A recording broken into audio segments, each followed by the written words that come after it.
देखिए, हम बहुत सालों से ही ये दिन जो है ये ऑब्जर्व / सेलिब्रेट कर रहे हैं, फिर बीच में बड़ी ख़तरनाक किस्म की चीज़ें होना स्टार्ट हो गई, लोगों को बड़ा बुरा लगना स्टार्ट हो गया कि चलो ठीक है, घर में बैठ के तो सेलिब्रेशन हो ही रही थी, ये सड़कों पे निकलने की क्या ज़रूरत है, मार्च वगैरह करने की क्या ज़रूरत है। लेकिन जब हम हर साल बात करते हैं ख़वातीन से, कुछ ना कुछ अचीवमेंट ज़रूर आई होती है। अगर खामोशी से बैठी रहती हैं, एक दूसरे से भी आपस में ना बात करती तो कहाँ आगे बढ़ना था। तो it's very important for everybody, all women at least like minded women who want to get ahead, who want rights, जो हमें राइट्स दिए गए हैं वो भी मिले। थोड़ी तो जद्दोजहद करनी पड़ती है। हम कहाँ गए थे या क्या बात कर रहे थे जहाँ हमने एक दूसरे से सवाल किया था कि इनकी औरतें कहाँ हैं? हाँ एग्जैक्टली, कुछ हुआ था ना ऐसा। ये भी एक चीज़ है। हम ये जो सड़कों पे मार्च होने और करने से भी, और हम कहेंगे कि मर्दों को ही ज़्यादातर और ओवरऑल लोगों को तकलीफ हुई generally. So this also has to do with the reclamation of public spaces. मतलब आप बाज़ारों में देख लें, आप मार्केट्स में देख लें, आपको बहुत से इलाके आज भी पाकिस्तान के ऐसे नज़र आएंगे जहाँ पे ख़वातीन नहीं हैं, नहीं निकलती, बहुत ज़्यादा हो जाते हैं कभी कभार हम देखें। And yet there are so many other spaces that women have reclaimed। कितनी कोई ज़बरदस्त बात लगती है और वो आपको गिनवाएंगे। एक वक्त था जब ख़वातीन सिर्फ मेडिकल या education, these were the two that were allowed by families, तो यहीं तक वो महदूद रह जाती थी। और हालिया चंद बरसों में बड़ी तेज़ी से हमने ये तब्दीली देखी है इस चीज़ में। ख़वातीन आज किस चीज़ में है अब्दुल्ला? IT में, बैंकिंग में है, सियासत तो है ही हैं, which is a very big thing.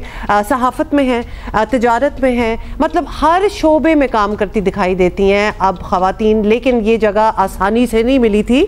बहुत सी और ख़वातीन हैं जिन्होंने, जिसको कहते हैं ना, paving the way for it, तो वो किया, तो हम सारे यहाँ पहुँचे। बिल्कुल जी। और इसी में एक ऐसी खातून हैं जिन्होंने पाकिस्तान का नाम बहुत रोशन किया है। पाकिस्तानी ख़वातीन में जिस तरह आगे जा रही हैं, इसकी एक ताज़ा मिसाल है आयला मजीद साहिबा। ये अकाउंटेंट्स की आलमी तंजीम ACCA, association of certified chartered accountants की पहली मुसलमान खातून सदर हैं, बल्कि जनूबी एशिया से भी ACCA की पहली सदर हैं। आयला हमें ज्वाइन कर रही हैं। South Asian lady to be sadar of association of certified chartered accountants। thank you so much आयला साहिबा, आपने हमें ज्वाइन किया है।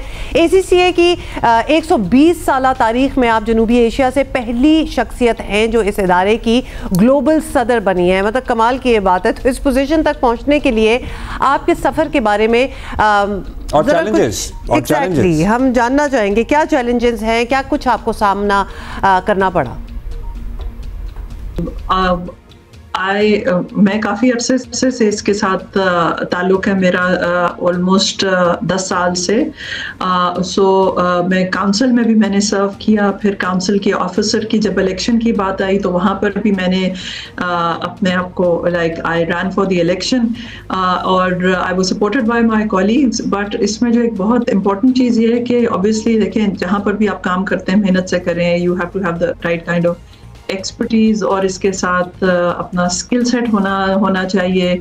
लीडरशिप रोल्स के लिए इट्स वेरी इंपॉर्टेंट कि आपकी एक ग्लोबल विजन हो, कम्युनिकेशन स्ट्रेंथन हो, एक अंडरस्टैंडिंग हो ग्लोबल इश्यूज के ऊपर, अंडरस्टैंडिंग बिजनेस के ऊपर भी, ऑपरेशंस के ऊपर। So that all was there. So I think इस वजह से मुझे फिर इस पे सपोर्ट भी मिली एंड आई वुड से कि मैं काफ़ी आई फील प्रिविलेज्ड के मुझे इलेक्ट किया गया है इस ग्लोबल प्रेसिडेंट के लिए। वंडरफुल जी। हम ये भी आपसे चाहेंगे जानना अकाउंटिंग के बारे में। उमूमी राय ये है कि बड़ा खुश्क सा सब्जेक्ट है। क्या ऐसा है कि आपको इंटरेस्टिंग लगता है या आपको भी पता नहीं बोरिंग लगता होता? तो अब तक कि आपने इस फील्ड का इंतखाब क्यों किया?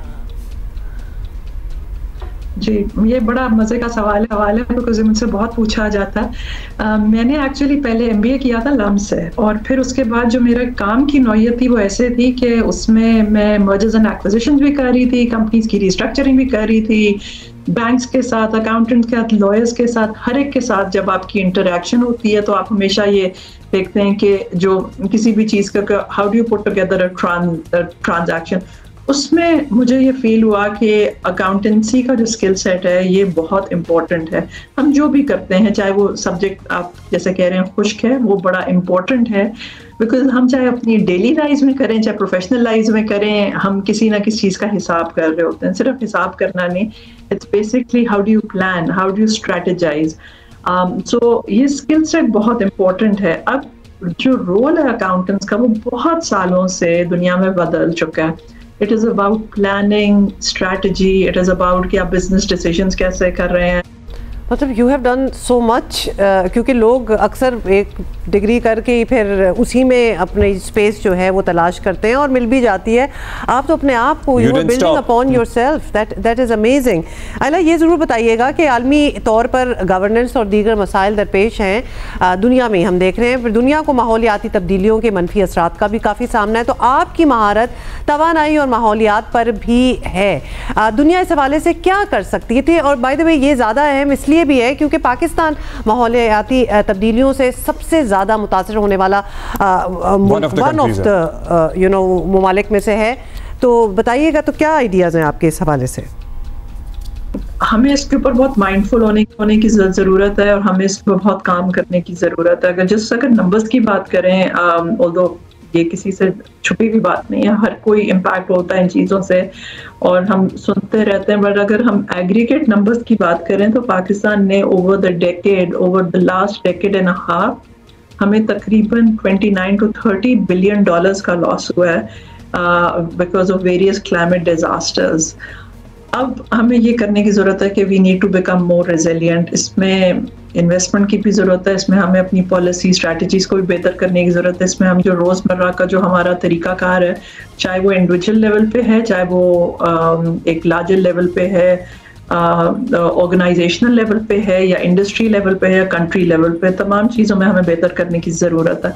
आपने तवानाई एनर्जी की बात की, तो एनर्जी इज़ अ सब्जेक्ट जो कि हर कंट्री के लिए, हर इंडस्ट्री के लिए बहुत ज़्यादा इम्पोर्टेंट है। आप उसके बगैर you can't do anything without energy. आपको हर चीज़ में ज़रूरत है, आपको रोज़मर्रा की ज़िंदगी से लेके इंडस्ट्री रन करने के लिए, कि इकोनॉमी रन करने के लिए है। अब उसमें यह है कि आपको हमें इंडिजनाइजेशन की तरफ जाना चाहिए और हमें मोस्ट अफोर्डेबल एनर्जी की तरफ जाना चाहिए। बेशक।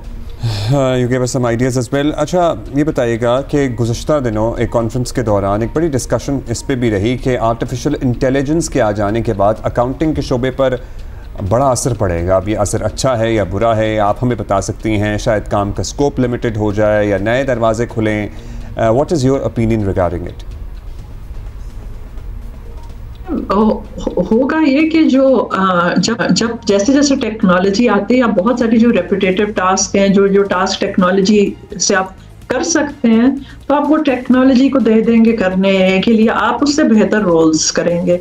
सो अगर लोग अपने स्किल सेट को ऑगमेंट नहीं करेंगे, अपने ये जो नई चीज़ें नहीं सीखेंगे, तो देखिए इम्पैक्ट तो आ सकता है। इसीलिए कहते हैं कंटिन्यूस लर्निंग और continuous augmentation of skill set, ये बहुत इंपॉर्टेंट है। But the skill set of accounting will remain absolutely relevant. Finance professional will remain relevant because ये तमाम चीज़ें ये आपकी हर एक बिजनेस ऑपरेशंस या किसी भी चीज़ का एक बुनियादी हिस्सा, एक कोर, एक आपका एक सेगमेंट है। होगा ये, और जो अभी भी हो रहा है कि finance professionals and accountants, they are now in more strategic roles. So AI will actually augment people's work, बल्कि उसके काम को बेहतर करेगा एंड प्लस आपकी प्रोडक्टिविटी और एफिशिएंसी को बढ़ाए। ये आपने बड़ी इंपॉर्टेंट बात की है, ख़ास तौर पे कि ख़ुद को इम्प्रूव करते रहें, मतलब स्टडी करते रहें, बिल्ड अपॉन योरसेल्फ, एक जगह जाके रुक ना जाए, क्योंकि दुनिया तो साथ साथ। आपका ये भी बड़ा इंपॉर्टेंट पॉइंट है कि the human resource will shift to more important things. Yes, absolutely. और जिसमें वो ऑब्वियसली ह्यूमन जो क्लरिकल काम है वो तो मशीन कर लेगी। हाँ, तो आपको अपने आप को उस तरह बनाना होगा, साथ साथ अपने आप को इम्प्रूव करना होगा। स्ट्रैटेजी मेकिंग, डेवलपिंग, प्लानिंग, ये सारा काम इंसानों की जी आयला, आप अभी हमारे साथ ही हैं। अच्छा ये बता दीजिएगा, क्योंकि आज का ऑब्वियसली हम दिन सेलिब्रेट कर रहे हैं, ख़वातीन का आलमी दिन मनाया जा रहा है, तो आप दुनिया और पाकिस्तान की ख़ास तौर पे करोड़ों बच्चियों के लिए एक बड़ी ज़बरदस्त मिसाल हैं। तो आपका इस अहम दिन के हवाले से क्या कहना है? मेरा जो मैसेज टू यंग वुमेन और जो लोगों के लिए होगा कि आप अपने आप को माइनॉरिटी ना समझे, you play a very very important role. आप अपनी स्किल सेट पे आप अपनी कंटिन्यूस लर्निंग पे इन्वेस्ट करें, और जो सोसाइटल नॉर्म्स या इस चीज़ों को आप अपनी इस चीज़ से आप अपने आप को डिटर नहीं होने दें। इससे आप इसका इम्पैक्ट ना लें, और अपने अराउंड लोगों को इनकरेज भी करें, और कंटिन्यूस लर्निंग के साथ अपनी एक्सपर्टीज को बिल्ड करें। और जब आप डिफरेंट रोल्स में करेंगे काम, तो वो लोगों को भी आएगी समझ। और मैं तो देख रही हूँ कि बहुत सालों से there is from the time when I had started working and up till now, and I am sure पहले वाले लोग भी ऐसे ही समझते होंगे, इतनी ज़्यादा चेंजेस आए हैं। और I think without women's participation कोई कंट्री, कोई ऑर्गेनाइजेशन आगे नहीं जा सकती।